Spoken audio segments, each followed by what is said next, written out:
જૂનાગઢની ગિરનાર તળેટીમાં વસેલું મંડલિકપુર ગામ.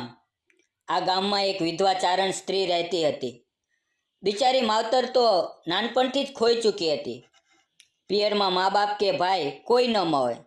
લગ્ન થયાને થોડો જ સમય થયો હશે કે એક દીકરાની ભેટ આપીને પતિ પણ લાંબે ગામોતરે ચાલ્યો ગયો અને પાછળ રહી ગયા નિરાધાર બાઈ અને તેનો છોકરો ગોપાલ. બાઈની સમગ્ર ચેતના ગોપાલની આસપાસ ફર્યા કરે છે. તે જતનથી પોતાના બાળકને મોટો કરવા લાગે છે અને છોકરો પણ નિશાળે જવા લાગ્યો છે.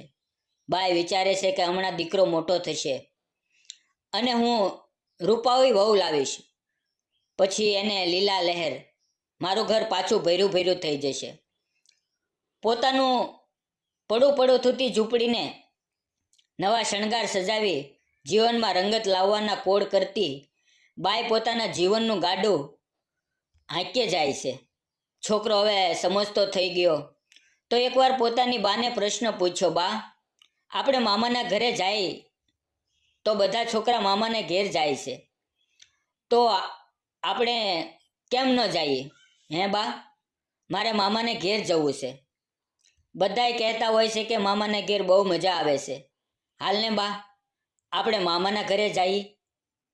છોકરાના મોઢે આવી વાત સાંભળી બાઈના પેટમાં ફાવ પડી. અરર, આને મામાને ઘર ક્યાંથી જવું? મારે ક્યાં ભાઈ છે? ભાઈ પોતાના માવતરના અધૂરા અબરખા વાગો હોય છે કે ભાઈ હોત તો ટેકો થઈને ઊભો હોત. ભાભીને અંતરની વાત કરીને હૈયું હળવું કરી લેત. દોસ્તો, જલ્દીથી વિડીયોને લાઈક કરી ચેનલને સબસ્ક્રાઈબ કરી દો.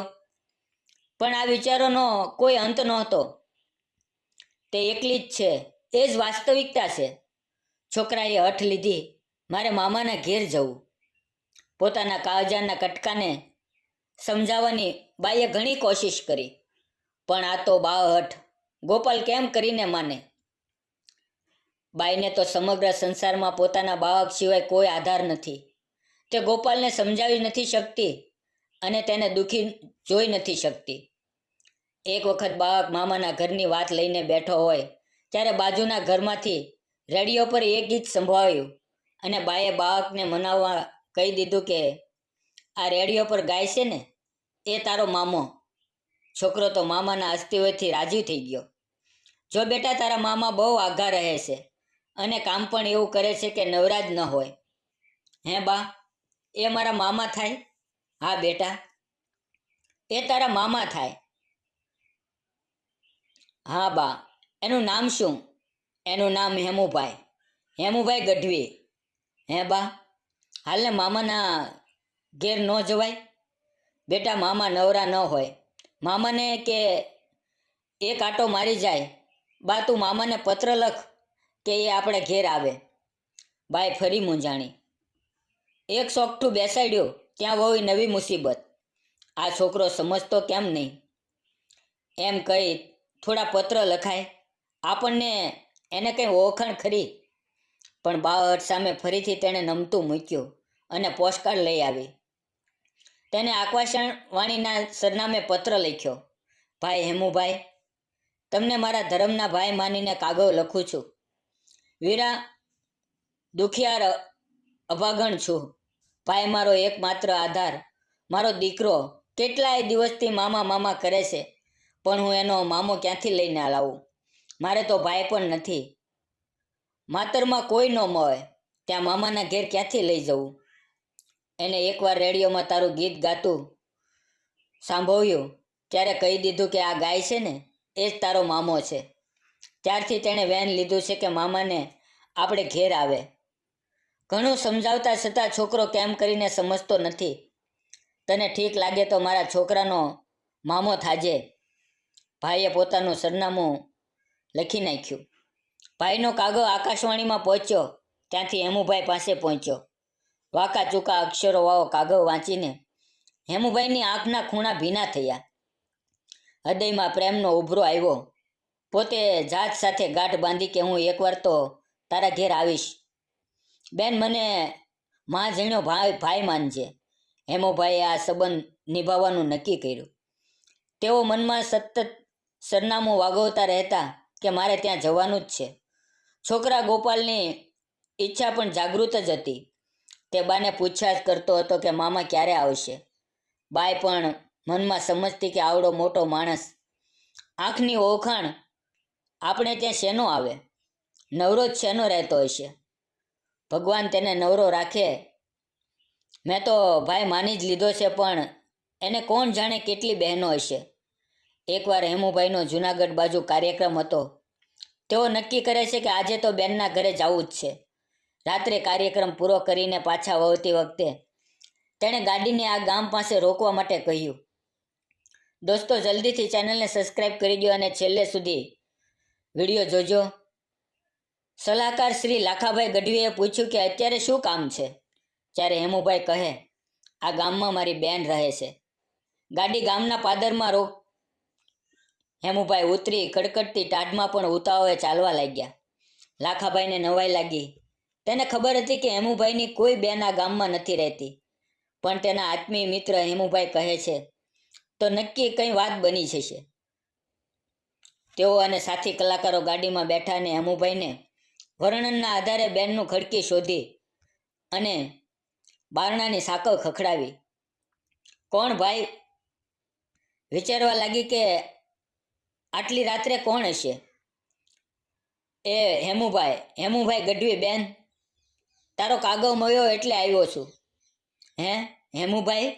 બારણું ખોલ્યા. સામે ઊભેલા પોતાના માનેલા ધરમના અવારણા લીધા. આંખોમાંથી આંસુડાની ધાર ચાલી. તૂટેલ ફૂટેલ ગોદડું ખાટલો નાખી ભાઈને બેસાડ્યો. મને તો એમ હતું કે તું નહીં આવે વીરા, પણ તે તો મારી આશા પૂરી કરી. મારા ભાઈ, તને ઘણી ખમ્મા. હેમુભાઈએ ઘોડી પર નજર કરી. કણે કણમાંથી ગરીબાઈ ટપકતી હતી. આવું જ ને બેન, કેમ ના આવું? બેન બોલ. બેન બોલાવે તો ભાઈને આવવું જ પડે ને. શું બેન, મારા ભાણાએ અટ પકડી હતી મને મળવાની? હા ભાઈ. કેમ માનતો નહોતો? એટલે મેં કાગળ લખ્યો. ઉઠાડ મારા ભાણાને. ભાઈએ ઝટપટ છોકરાને ઉઠાડ્યો. તે તો મામાને જોઈને રાજી રાજી થઈ ગયો. આવા રૂપા મામા તો હોય તેને વધુ મીઠા લાગ્યા. હેમુભાઈએ ગોપાલને માથે હાથ ફેર્યો અને કહ્યું, જો ભાણા, ઉઠ, તારો મામો કામમાં હતો એટલે આવતા વાર લાગી. તું તારી બાને હેરાન ના કરતો. ડાયો થઈને રહેજે. હું પણ આટો મારતો રહીશ. તું અને તારી બા પણ ઘેર આવજો. દોસ્તો, જલ્દીથી વિડીયોને લાઈક કરી ચેનલને સબસ્ક્રાઈબ કરી દો. બાઈ તો મામા ભાણાનું અદ્ભુત મિલન જોતી જ રહી ગઈ. બાઈને વીર પસલીના અને ભાણાને ધોતીના એમ કહીને કાર્યક્રમના ભેટનું આખું કવર સમૂહ દઈને બેનના હાથમાં પકડાવીને હેમુભાઈ ચાલ્યા ગયા. એમ જ ઉતાવળે ચાલ્યા જાય છે.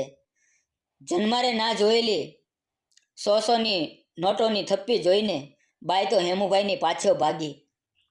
એ વીરા, મારા ભાઈ, આટલા બધા ન હોય, ઊભો રહે. અરે સાંભળો તો ખરા. પણ ઊભો તો હેમુભાઈ શાના રહી. ઝડપથી ગાડીમાં બેઠા અને ડ્રાઈવરે ગાડી મારી મૂકી. લાખાભાઈને પૂછવા પર હેમુભાઈએ આખી વાત કરી. ત્યારે બધા કલાકારોની આંખો ભીની થઈ ગઈ. હેમુભાઈએ કહ્યું કે પૈસાનું કવર તો હું આપી આવ્યો, પણ તમારા ભાગના પૈસા હું તમને અપાવી દઈશ. ત્યારે લાખાભાઈએ કહ્યું કે હવે કાંઈ ન બોલતા હેમુભાઈ, તમારી બહેનને અમારી પણ બહેન. કેવો અદ્ભુત પ્રસંગ. ગોંડલ ધાબાના મોણપરી ગામમાં સન 1932 આસપાસ બનેલી આ ઘટના છે. જોકે હાલ મોણપરી ગામ ગીર પંથકના વિસાવદર તાલુકામાં આવેલું છે. સંધ્યા સમયે પક્ષીઓ કલરો કરતા પોતાના ઘોંસલા ભેગા થવા અધીરા થયા હતા. ગોવાળિયા વગડેથી પાછા પડતા ગાયના ભેંસોના ભાંભરડા ગાગરવા વચ્ચે વાછરું પાદરના મીઠા સુરથી મણપોરી ગામ વોકવ જેવું રૂડું લાગતું હતું. રામજી મંદિરમાં ઝાલર નગારા મધુર સંગીત સાથે આરતી થઈ રહી હતી. ખેડૂતો આખા દિવસનો થાક ઉતારતા ફળિયામાં ખાટલા ઢાળી નિરાતે લાંબા થયા હતા. તો દિવસ પરથી દોડધામ પછી સ્ત્રીઓ પાછી રસોઈની ધમાલમાં લાગી ગઈ હતી. માલધારીઓ ગાયો ભેંસો દોય વાછરું પાડાને છૂટા મૂકતા ચારે બાજુ નયન રમ્ય દ્રશ્યો જોવા મળી રહ્યા હતા. મોણપરી ગામના 50 મેણંદ આહિરના 80 વર્ષના દાનબાઈને ગજબની સ્ફૂર્તિ સાથે ગોખલે બિરાજેલા કાવડિયા ઠાકરને દીવો કરી ગુગવનું ધૂપેલ ઘર અને ફળિયામાં ફેરવી પાણીયારે મૂકી હાથમાં મા લઈ ફરી શ્રમણ કરતા થાંભલાના ટેકે બેઠા. બરાબર એ વખતે ઉતાવળે ડાંભો ભરતો દીકરા મેણને ફળિયામાંથી ઠેકડો મારી ઓસરીમાં પગ મૂકી બીજી ડાભે ઘરમાં દાખલ થયો. ઘરની ખાટીએથી બંદૂક લઈ કારતૂસો હારડો ખંભે લટકાડી ઉભરો વાહો વીજળી વેગે ઘર બહાર નીકળી ગયો. તેને જોઈ શરીરને કડે ઘેડ 80 વર્ષના ધાનબાઈના અમંગવના એંધાણ પારખી ગયા. દીકરાનું રૂપ જોઈ ધાનબાઈએ પવનોય વિલંબ કર્યા વગર હડપ દેતા ઊભા થઈ મેણનનું બાવડું ઝાલી ઊભો રાખ્યો. એ વહાય પાદર તરફથી બંદૂકોના ભડાકા સંભળાયા. ગોંડલ રાજના 50 તરીકે મેણંદ આહિર મોટપરુમાં ફરજ બજાવતા. મેણંદ આહિરે બહાર વટિયાનું ગીસ્ત ગામ ભાંગવા આવી પહોંચ્યું હોય. નજીકના ગોંડલ પોલીસ સ્થાને જાણ કરવાનો સમય ન હોય. એકલા હાથે લૂંટારોનો સામનો કરવા તૈયારી કરી. દીકરા મેણંદને પંચાયતનો ધર્મ નિભાવવો જોઈએ. દાનબાઈમાં રાજી થયા. જોકે ઉતાવળમાં મેણંદ બંદૂકમાં કારતૂસ ભરવાનું ભૂલ્યો હોય. મન શાંત રાખી દુશ્મનીને સામનો કરવાની શીખ આપી. એટલી વારમાં બહારવટિયા હાકલા પડકારા સાથે બંદૂકોના ભડાકા કરતા મોણપોરી ગામમાં ઘૂસતા ભયનું વાતાવરણ સર્જાયું. પોતાના ઉંમરની ઉપાધિ કર્યા વગર ધાનબાઈએ સમય પારખી ઝડપથી ઘરનો ડેલો બંધ કરી બહારટીઓને ભરી પીવા તૈયારીઓ આદરી. મા દીકરાની વાત સાંભળી રસોડામાં રસોઈની તૈયારી કરતા મેવાઈના પત્ની સોનબાઈ કાતરોટમાં લોટનો પીંડો પાછો મૂકી રસોડા બહાર આવ્યા. સોનબાઈએ વાતની ગંભીરતા જાણી ખાંડિયા પાસે પડેલ સાંભેલું હાથમાં લીધું. દોસ્તો, ચેનલ સબસ્ક્રાઈબ કરી દો અને વિડીયો છેલ્લે સુધી જોજો. આયરાણી સોનબાઈ પતિ મેણંદાઈ સાથે બહારવટિયાનો સામનો કરવા તૈયાર થયા. ત્યાં ડેલીની સાંકળ ખખડાવી કોઈ અવાજ કર્યો.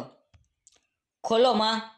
દીકરા સાથે સોનબાઈએ બહારવટિયાઓને છઠ્ઠીનું ધાવણ યાદ કરાવી દેવાનું નક્કી કરતા દાનબાઈએ આંખનો ઈશારો કરી ફળિયામાં પડેલ કોશ હાથમાં લીધી.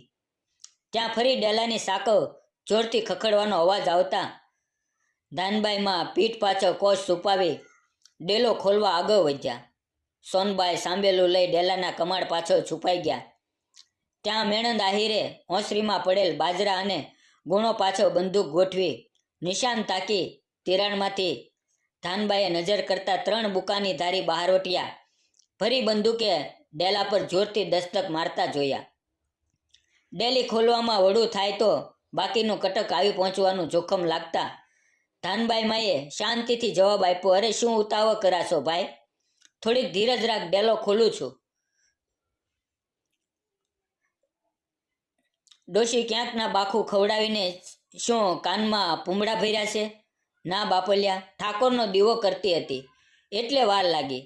દાનબાઈએ સોનબાઈ અને મેનને સામને રહેવા ઈશારો કરી ડાબા હાથમાં પકડેલ કોશ પીઠ પાછળ છુપાવી ડેલાનો આગળિયો ખોલતા 3 બહારવટિયા વીઘા 1ના ફળિયામાં ઉતાવળે દાખલ થયા. આગળ વધ્યા. ડોશી, તારો દીકરો અને ગોંડલના હથિયાર ક્યાં છે? ચૂપચાપ અમારા હવાલે કર, અમે ગામ ભાંગવા આવ્યા છીએ. પોતાની તાકાત પર મુસ્તાક બહારવટીઓએ પાછું વળી જોયા વગર તસડાથી આગળ વધતા ધાનબાઈમાએ ઝડપથી ડેલો બંધ કરી દીધો. ડોશી, પંચાયતની બંદૂક અમારે હવાલે કર, નહીતર આ કાવા મોઢાઓએ સગી નહીં થાય. હા ભાઈ, હમણાં મેણને બોલાવું છું. એમ કહેતા 80 વર્ષના ધાનબાઈમાએ ઈચ્છતા જેમ છલાંગ મારી પીઠ પાછળ છુપાવેલ કોશ એક બારવટીની પીઠમાં મારતા તેને ભોંય સાથે જડી દીધો. એ જોઈ બીજા 2 બારવટિયા હથિયારો સાથે સાબદા થતા સોનબાઈએ આગળ વધેલા એક બારવટિયા પર વિફરેલ વાઘણ જેમ તરાપ મારતા અધમણ વજનના સાંભેલાના એક ગાથી તેની ખોપરીના છોતરા કાઢી નાખ્યા. પોતાની નજર સામે આંખના પલકારામાં 2 સાથીઓને મરણને શરણ થતા ગભરાયેલા ત્રીજા બારવટિયાએ બંદૂકનું નાવ્યું ધાનબાઈની તરફ તાકતા મેણંદ આહિરે બંદૂકનો ઘોડો દબાવી આપતા ત્રીજો બારવટીયો પણ પલવરમાં હતો નહોતો થઈ ગયો. પશાના મેણાહીનો ડેલો બંધ હોય. ફળિયામાં શું થયું તે બંદૂકના ભડાકા હાકલા પડકારા વચ્ચે કોઈને કંઈ જાણવા ન મળ્યું. ગામવાસીઓ બારવટીયાની બીકે જ્યાં જગ્યા મળી ત્યાં છુપાવા લાગ્યા, તો કેટલાક ઘર બાર રેઢા મૂકી સિંધ તરફ ભાગ્યા. મોહણ પરીના નાના મોટા સૌ ડરના માર્યા સલામત જગ્યા શોધી રહ્યા હતા. ત્યારે 3 બારવટીયાઓને મારવા છતાં બાકીનાને એકલા હાથે પહોંચી નથી વળાય તેવું ધાનબાઈની માને લાગતા દીકરા મેણને માંડ મનાવી પાછલા બારણે મારતે ઘોડે ગોંડલ પોલીસ થાને જાણ કરવા દોડાવ્યો. ઘરના ફળિયામાં 3 બારવટીયાના ઢીમ ઢાળી તેની કારતૂસોના આરડા સાથે બંદૂક કબજે કરી એક બંદૂક સોનબાઈ અને બીજી ધાનબાઈને હાથમાં લીધી. મેણપુરી લૂંટવા આવેલા બારવટીયા બંદૂકોના ભડાકા સાથે આકલા પડકારા કરતા આખા ગામના ચોરે ભેગા થયા. બારવટીયાના સરદારે પશાના ઘેર મોકલેલા સાથીઓને ટોવામાં ન જોતા બીજા 3 માણસો મેણંદ આહિરના ઘરે મોકલ્યા. ભેગા જઈને સૌ તો જાણતો કરો, આ સાધુ અને એના ભેરું હજી કેમ પાછા નથી ફર્યા? ભલે સરદાર, અહીંયા તો આયર છે એટલે થોડીક સાવધાની રાખજે. જે સરદાર, તમે ઉપાધિ ન કરો. હમણાં જઈને બંદૂક બેવો તમારી પાસે ટહડીને લાવીએ. ભગો બહારવટીયો બીજા 2 સાથીઓ સાથે આહિરના ડેલે પહોંચ્યો. ડેલો ખોલો. અંદરથી કોઈ જવાબ ન મળતા ભગાએ ફરી રાડ પાડી, ડેલો ખોલો નહીતર તોડી નાખીએ. ભાઈ, ઘરમાં કોઈ જણ નથી. જણ આવે તો ડેલો ખુલે. જણ આવે ત્યારે આવજો. દાહનબાઈ માએ અંદરથી જવાબ આપ્યો. ડેલો ખોલો છો કે ડેલો તોડી અંદર આવીએ? ભગો બારવટીયાએ દાહનબાઈ માથે વાતોમાં રોકી પોતાના સાથીને દિવાલ કૂદવાનો ઈશારો કર્યો.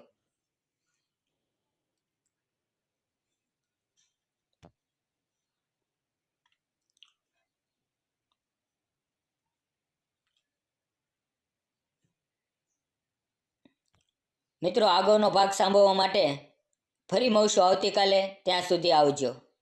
વાર્તા ખૂબ જ રસપ્રદ છે, પરંતુ વિડીયો ખૂબ લાંબો થઈ રહ્યો છે એટલે બીજો ભાગ જરૂર જોવાનું ચૂકશો નહીં.